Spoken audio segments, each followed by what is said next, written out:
Why did no one question Xi's suitability for leadership? Commentary.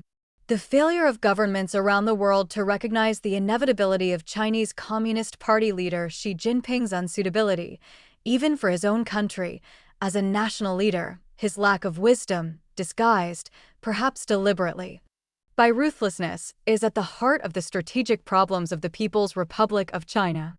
These became global problems and a disaster for the Chinese people. And the Xi issue is but one of countless occasions in which wisdom has been missing in leadership and unwise paths have been allowed to be followed. Every nation-state has produced such examples of low-wisdom leadership. George Bernard Shaw, in his 1919 play, Heartbreak House, noted, "Old men are dangerous. It doesn't matter to them what is going to happen to the world." This was a sober reminder that cynicism and apathy, often products of older age, can be as dangerous as the smugness and ignorance of youth in shaping national policy. It reminds us that wisdom, like intelligence, is not defined by any real constant indicators. Is wisdom defined as the absence of the dangerous traits of old men and only recognized in the positive traits of senior citizens? And how do we define positive? Is wisdom, perhaps, best in part described as the gradual removal of the inevitable or original bias in each of us toward our homeland or home society, among other things, and a recognition of the validity of a logic that removes local bias, without necessarily removing local loyalty? To be fair, we really have not yet fully described wisdom to everyone's satisfaction, preferring to describe it as something which we know when we see it. But we know a combination of intellect and experience shapes it. The more visceral a particular experience, the more it shapes or misshapes wisdom. It is a challenge, then, to ensure that wisdom, which we can recognize in part as the lessons learned through life, does not become shaped by bitterness and negativity. Indeed, wisdom, like intelligence, can be moved toward positivism or negativism, excessive caution or excessive optimism, based on the events that have seared themselves into the individual experience, or acquired indirectly by broader exposure to history. Better, of course, for wisdom to emerge on the positive side of the ledger, to allow optimism to be coupled with that acquired learning and ensure that risks continue to be taken, tempered by the reality of learning. The effects of wisdom on strategic decision-making can generally be ascertained by reviewing the track record of experienced officials or observers' judgments on key issues, and whether their experience reflects a more holistic and less emotional approach to the subject under review, or whether their views are merely a repetition of career-long beliefs.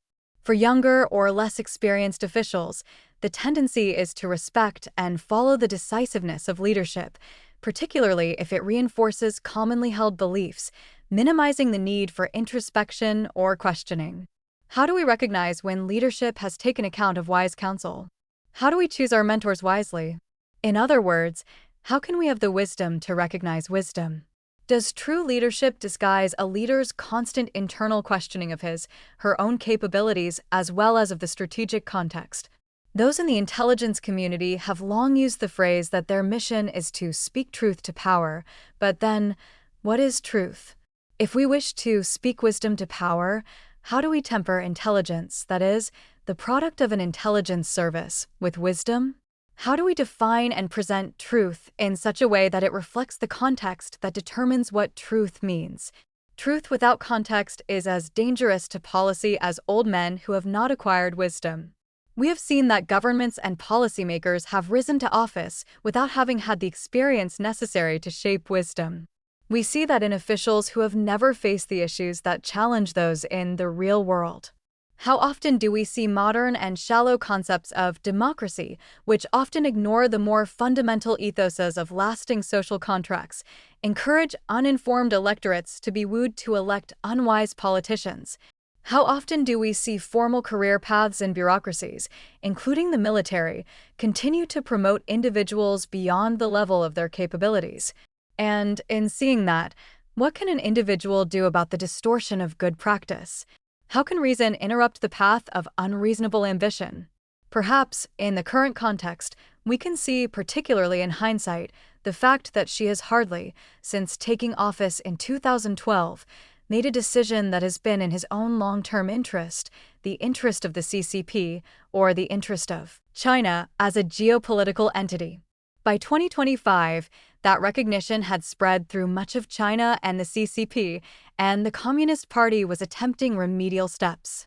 But a failure in 2012 to recognize or question the logic of Xi's suitability for his task, such as to lead the PRC and not to satisfy the country's competitors, adversaries, or anyone else, was a root cause of a global crisis.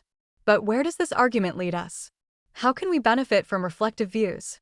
Over the past 6 decades plus of strategic analysis, I have found that my perspective is guided more by questions than by answers. I have an increasing number of questions, and they shape my views more than clear answers. Clear answers, in fact, are for dampening dinner party debates. The questions only move us further into the labyrinth of increasingly more precise questions. It is in the questions that we find wisdom, not the answers.